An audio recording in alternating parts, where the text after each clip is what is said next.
Fernando going to the Bills, man. I know some people they didn't like my take here, and a lot of people were saying, "Oh, it's just one loss for the Bills here, playing a good team.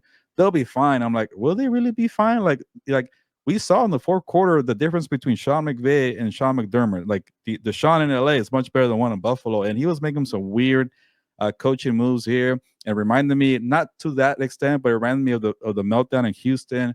It reminded me of other meltdowns that Sean McDermott has, and I kind of start feeling like Josh Allen might be a one-man team. He's making it work, and if he gets MVP, whatever, I'm okay with it. I don't want to see Lamar Jackson win it again. It was Saquon Barkley. That's cool too. But the defense doesn't have that much talent, and the one calling the shots on defense is Sean McDermott. And then Sean McDermott has so much going on with the defense, and also being the head coach. Like, he does blunders like that. He has terrible. Why are you calling a quarterback sneak there to kill the clock? That's on Joe Brady. But you also got to tell your OC, hey, don't call a quarterback sneak here, and then don't double down and call the burn timeout too. But it's just the Bills, to me. They still feel like a little bit of pretender. The postseason failures of years past still kind of linger in the back of my mind. That defense tends to have a couple of let-ups there. And then Victor reminded me that the game plan that the Rams had was similar to the Ravens, like playing a lot of play action, run heavy, and they couldn't stop it. And I think Eric was the one that said they have small DB. So good luck trying to play maybe the Ravens or the Steelers or the Chiefs in the playoffs. And don't tell me about the Bills being the Chiefs a couple of weeks ago. They got them at home. Now, because you lost, you're probably going to give up home field advantage. So these Bills, I don't care for them. And we'll get to them eventually. But I think they reminded me, like, oh, they're still that same Bills. But everybody keeps saying it was one bad game. Get out of here. I think the Bills still have a lot of flaws here. I think, well, we'll get into takeaways in a minute, but I don't share that same sentiment. If Dalton Kincaid and they're missing Dalton Kincaid and Keon Coleman, and then what's the name is still supposed to come back, right? Their middle linebacker. But they scored 42 points, and where do they get? They get them nowhere. No, I get it, but I'm saying, like, if you have the threat of Keon Coleman and Dalton Kincaid, I think that improves their chances. I think that gives them a plethora of weapons. I think they might have been able to go past them or match them or something like that. Like, you know what I mean? Like, I feel like in the playoffs they're going to be fine. I don't know. I'm not going to say it's one bad Fernando, game. you're big on past postseason failures. I'm surprised you're actually going to give them a pass.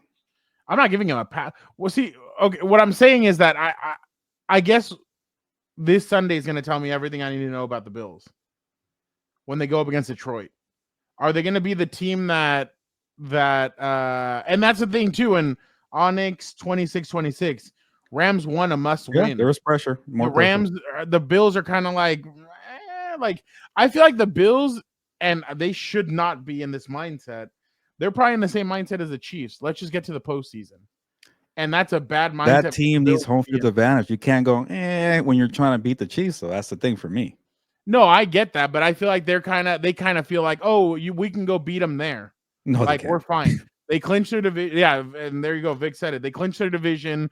They're kind of like, all right, like let's just get healthy and then go into the playoffs. They've never beaten the Chiefs in the playoffs in the Mahomes era. What makes you think they're going to beat them at Arrowhead Stadium? No, I understand that, but I feel like they kind of are taking that mindset of we can go anywhere and win. We don't need to be at home to win. How when you never made the Super Bowl? I don't get this. I know, I understand that, but what I'm saying is, like, last year proved that even if they had home field advantage, the Chiefs still beat them.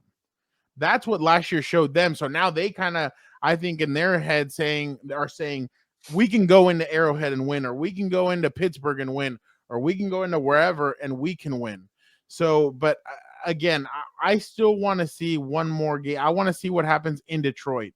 If they lose to Detroit, then I'm going to be like, all right, yeah, no, this team is very fraudulent. But for some reason, I feel like they're better equipped to play a team like the Chiefs, who they have weapons, but they don't have weapons, if that makes, like, Travis Kelce slowed down. Like, Travis Kelce is completely slowed down. Yeah. He doesn't even look like the same Travis Kelce from last year. Like, he is just now Antonio Gates. Catch, drop, catch, drop, catch, drop. So that in it of itself, I mean, he still has ability, but he doesn't have the ability to get 4 catches a quarter or stuff like that.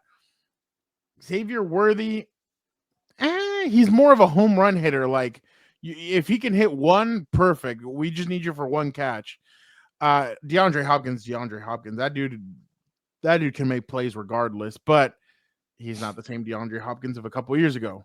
Now, on the Bills side, there's inconsistencies. Amari Cooper wakes up, then goes back to sleep, then wakes up, goes back to sleep.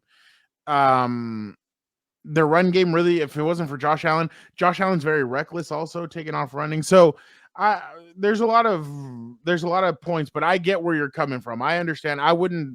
The point that you made, I would not be like, oh no, you're dumb, you don't know what you're talking about. No, because that is true. Like they do, in like to everybody else, it feels like they do need home field advantage to at least be able to take down the Chiefs the way they did earlier in the season. But we've all seen they've beat them in the last 4 or 5 regular season games, and it hasn't mattered at all in the playoffs. So but I definitely think that they did show some deficiencies, but I feel like if those 3 guys can come back and be healthy, I feel like they'll be fine.